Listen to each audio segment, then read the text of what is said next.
classல வந்து we stopped with capacitors in series and parallel. Okay, so இன்னைக்கு நம்ம வந்து என்ன பார்க்க போறோம் அப்படின்னா we are going to study about distribution of charges,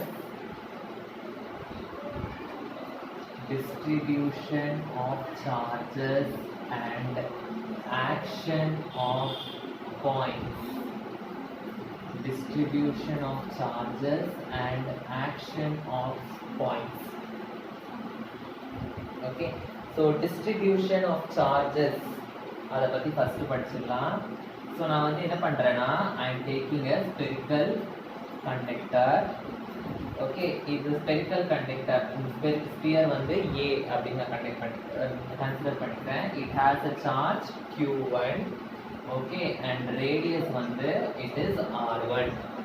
இந்த சைடு வந்து I am going to consider another sphere B, okay, of radius R2 Q2 charge.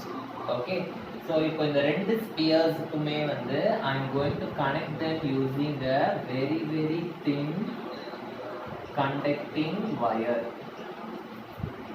I'm going to connect them using a thin conducting wire.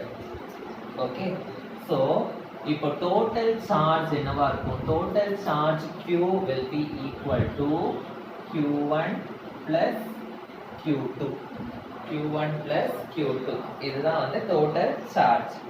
இப்போ charge இருக்கு அப்படின்னா என்ன அர்த்தம்? Charge இருந்ததுன்னா that specific sphere will have some potential to do work. Okay, என்கிட்ட charge இருக்கு, ஓகேவா? So இந்த சார்ஜை வச்சு I will be having some potential to do something. அப்போ இதுல சார்ஜ் இருக்கிறதுனால this will also have some potential. இதுல சார்ஜ் இருக்கிறதுனால this will also have some potential. So VA and VB, V தான் வந்து பொட்டன்ஷியலோட simple. Okay, so VA and VB வந்து I am going to consider as the potential difference in, okay, so or the potential in the spheres A and B. Already potential க்கு வந்து we have studied the formula. VA is equal to 1 by 4 pi epsilon naught Q by R அப்படின்னு படிச்சிருக்கோம். Okay, but இதுல வந்து VA ல வந்து இருக்கிற charge என்னது? Q1. டிஸ்டன்ஸ் வந்து என்னது? Radius R1. ஓகே, அதே மாதிரி பொட்டன்ஷியல் அட் B வந்து 1 by 4 pi epsilon naught Q2 by R2 அப்படின்னு வரும். நான் இப்போ என்ன பண்ண போறேன் அப்படின்னா ஐ எம் கோயிங் டு கன்சிடர் இது ரெண்டுத்தையும் தின் ஒயரால நான் கனெக்ட் பண்ணிக்கிறேன். அப்போ இங்க இருந்து சார்ஜஸ் அங்க போகலாம், அங்க இருந்து சார்ஜஸ் இங்க வரலாம். So I am going to consider both A and B are in the same potential அப்படின்னு நான் கன்சிடர் பண்ணிக்கிறேன். So I am going to consider potential in A. VA is equal to potential in B. இப்படி நான் consider பண்ணிக்கிட்டேன்னா I can equate this both equations. Okay, VA is equal to VB. So VA வந்து 1 by 4 pi epsilon naught Q1 by R1 is equal to 1 by 4 pi epsilon naught Q2 by R2. 1 by 4 pi epsilon naught 1 by 4 pi epsilon naught வந்து cancel ஆயிடும். So I will get Q1 by R1 is equal to Q2 by R2. This I am going to keep it as equation number 1. Okay, so இப்போ இது வந்து sphere. கரெக்டா நீங்க cos லால வந்து you would have studied about the charge density. Okay, so இந்த ஸ்பியர்ல charge இருக்கு, இந்த ஸ்பியர்லயும் சார்ஜ் இருக்கு. இந்த ஸ்பியர்ல எவ்வளோ சார்ஜ் இருக்கும், அந்த டென்சிட்டி ஆஃப் த சார்ஜை வந்து நான் என்னன்னு வச்சுக்கிறேன் அப்படின்னா σ1 அப்படின்னு வச்சுக்கிறேன். ஸோ σ1 அப்படின்றது வந்து it is my charge density in the sphere A and σ2ன்றது வந்து it is my charge density in the sphere B அப்படின்னு நான் வந்து கன்சிடர் பண்ணிக்கிறேன். ஸோ இந்த சார்ஜ் டென்சிட்டி அப்படின்றத நான் கன்சிடர் பண்ணிக்கிறேன். So what is the formula for charge அப்படின்னா, சார்ஜோட ஃபார்முலா வந்து இது ரஃப் காலம்ல நோட் பண்ணிக்கோங்க.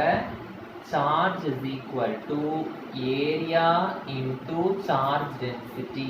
இது வந்து இன்னொரு formula, area into charge density. Okay, suppose இப்போ சார்ஜ் வந்து எனக்கு ரெண்டு சார்ஜ் இருக்கு, Q1 Q2.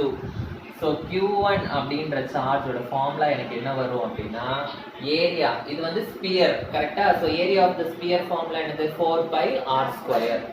ஸோ 4πr வந்து R1 அப்படின்னு இருக்கீங்க. So 4πr1² into charge density என்னது, σ1. ஓகே, நெக்ஸ்ட் Q2 வந்து என்னது எனக்கு 4πr2² இன்டு σ2 அப்படின்னு கிடைக்கும். இப்போ இந்த Q1 value and Q2 வேல்யூவா I am going to substitute in equation number 1. So substitute this in equation number 1. So எனக்கு என்ன கிடைக்கும், Q1 க்கு பதிலா I am going to substitute 4πr1² σ1 divided. So இந்த பாசிட்டிவ் சார்ஜ் எல்லாமே வந்து it will be distributed like this. Yes or no? So இந்த இடத்துல என்ன ஆகும், எனக்கு இந்த இடத்துல வந்து எனக்கு பாயிண்டடா இருக்கு கரெக்டா.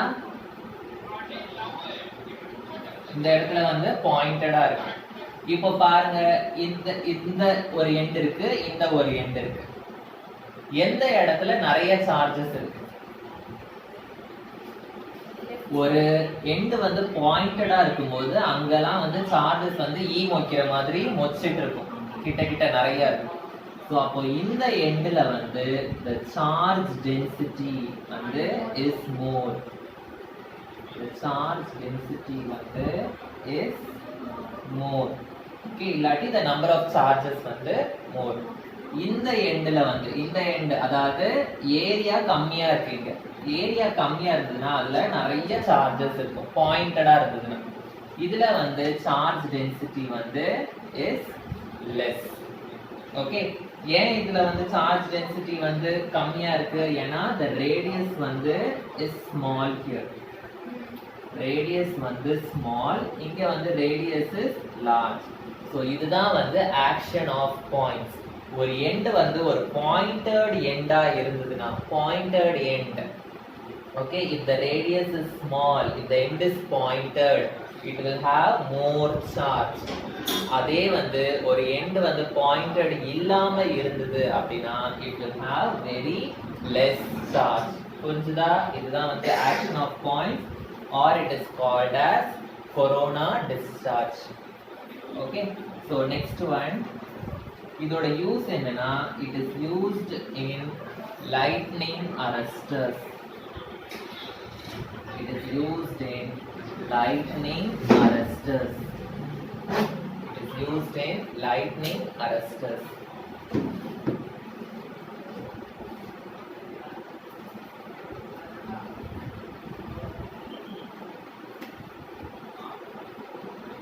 ஸோ லைட்னிங் அரஸ்டர்ஸ்ல எப்படி இது யூஸ் ஆகுது, இது எப்படி வந்து ஒர்க் பண்ணுது அப்படின்னு பார்க்கலாம். லைட்னிங் அரஸ்டர்ஸ் வந்து பெரிய பெரிய பில்டிங்ஸ்ல யூஸ் பண்ணுவாங்க. லைட்னிங் வந்து அந்த பில்டிங்ல விழாம இருக்கணும் அப்படின்றதுக்காக. அது எப்படி இருக்கும்னா, இதுக்கு மேல ஒரு குச்சி மாதிரி இருக்கும் கரெக்டா. இந்த பில்டிங் மேல ஒரு குச்சி மாதிரி இருக்கும். அண்ட் அந்த குச்சியோட எண்ட் வந்து எப்படி இருக்கும்னா, it will be pointed like this. It will be pointed like this. So அந்த ராடோட இன்னொரு எண்ட் வந்து it will be buried deep under the ground.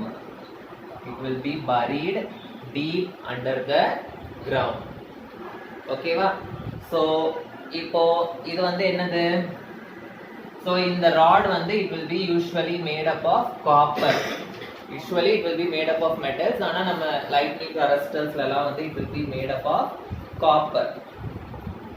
Okay, so இப்போ என்ன ஆகும் அப்படின்னா, இப்போ ஒரு லைட்னிங் வரப்போகுது. லைட்னிங் எப்படி வரும், கிளவுட்ஸ்ல இருந்து வரும் கரெக்டா.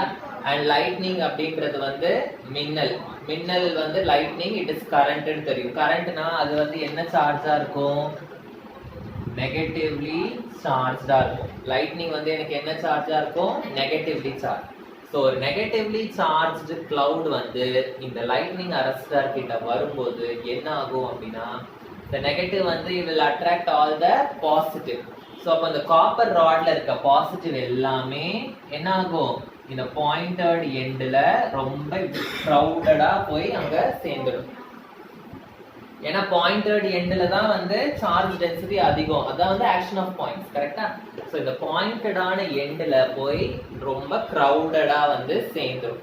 அப்போ இந்த நெகட்டிவ்லி சார்ஜ் லைட்னிங் வரும்போது என்ன ஆகும் அப்படின்னா, அது அந்த பில்டிங்ல படாம ஆல் தி பாசிட்டிவ் சார்ஜ் வந்து it will attract the lightning this side. அப்போ லைட்னிங் இதுக்கு மேல பட்ட உடனே என்ன ஆகும்? அப்படியே வந்து it will go to the ground. Okay, இது வந்து ரொம்ப கீழே பரி பண்ணிருப்பாங்க, ரொம்ப அடியில பரி பண்ணிருப்பாங்க. ஸோ அப்போ நமக்கு அந்த பில்டிங் வந்து எந்த அஃபெக்ட்டுமே ஆகாது. ஓகேவா? ஸோ இந்த லைட்னிங் அரஸ்டர் வந்து mainly it works on the principle of என்னது? Corona discharge or action of points. புரிஞ்சுதா? ஸோ இதுல இருந்து லைட்னிங் அரஸ்டர்ல இருந்து கொஸ்டின்ஸ் கேட்க மாட்டாங்க. But what is corona discharge or action of points கேட்டாங்கன்னா இது எழுதணும். When the radius of the object is small, okay, the charge density will be more. When the end is pointed அப்படினு கூட எழுதலாம். Okay, when the radius is large, the charge density will be less. Okay, it will be used in lightning arresters. புரிஞ்சுதா? So இதோட we are completing the chapter.